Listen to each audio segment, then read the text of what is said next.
Hey, what's up everyone? Welcome back to the channel, and today I'm going to show you how to invest with Clover. Let's get straight into the video. Getting started with investing on Clover, what you want to do is to log into your Clover account, and then you want to click the invest or investment tab, and then you want to review the investment options available on Clover. You got things like ETFs, you got stocks or robo advisory portfolios.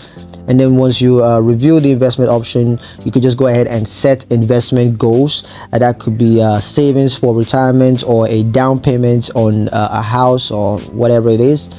And then you can just choose investment options. So when choosing investment options, there are a couple of things to note.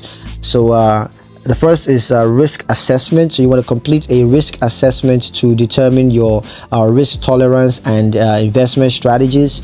You also want to choose from pre-built investment portfolios, or you could just create a custom portfolio. And then you can invest in individual stocks or ETFs.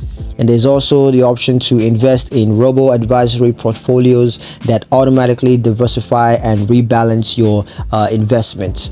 Now, for funding and managing investments, you can always link a funding source such as a bank account to fund your investments.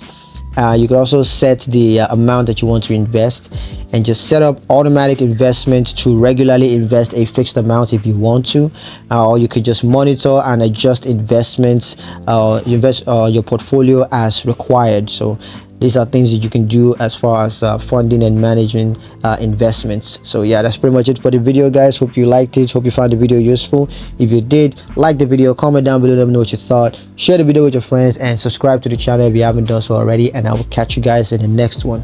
Peace.